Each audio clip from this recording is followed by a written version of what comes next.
السلام علیکم ورحمۃ اللہ وبرکاتہ۔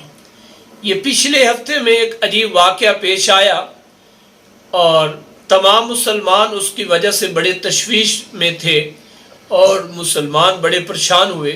انڈیا کے اندر ایک صدیق دیندار کا فتنہ ہے اور ان کے بھی عقائد قادیانیت کے ساتھ ملتے جلتے ہیں۔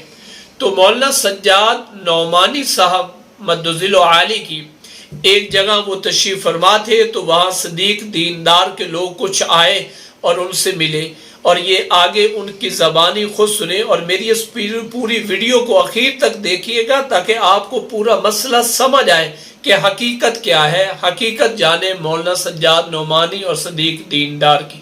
میں یہ بات بہت ہی واضح لفظوں میں کہنا چاہتا ہوں کہ صدیق دیندار فرقے کے بارے میں ہمارے علماء حق کا ایک بہت تحقیقی موقف واضح طور پر سامنے آ چکا ہے۔ حیدرآباد کے مستند علماء، معتبر اور مشہور ترین عالم حضرت مولانا محمد عبد القوی صاحب اور ان کے دیگر رفقاء اور دیگر بہت سے علماء بہت واضح طور پر دلائل کے ساتھ یہ تحقیقی موقف پیش کر چکے ہیں کہ صدیق دیندار فرقہ یہ ایک گمراہ فرقہ ہے اور قادیانیت ہی کی ایک شکل ہے۔ میں سخت الفاظ میں اس بات پر اظہار مذمت کرتا ہوں کہ انہوں نے اس ملاقات، اس مختصر سی 1-2 منٹ کی ملاقات کی تصویروں کو وائرل کیا اور یہ تاثر دینے کی کوشش کی کہ میں ان کا مؤید ہوں۔ حاشا وکلا، میرا مسلک وہی ہے تو تمام اکابر علماء دارالعلوم دیوبند کا، علماء مزار العلوم کا، علماء ندوۃ العلماء کا ہے، اور میں ممنون ہوں گا اگر آپ میری طرف سے یہ وضاحت زیادہ سے زیادہ عام کر دیں۔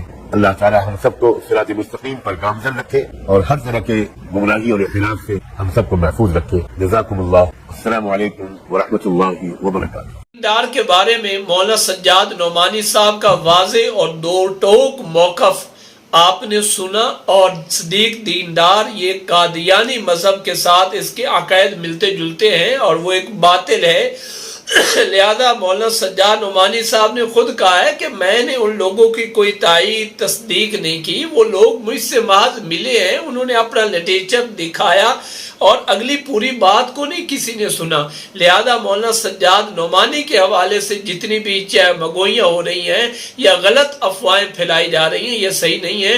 وہ ایک جید عالم ہے اور بہت بڑی شخصیت ہے، ان کی وجہ سے ہزاروں لوگ اسلام لائے۔ لہذا مولانا سجاد نعمانی کے خلاف ہر قسم کا پروپیگنڈا بند کیا جائے۔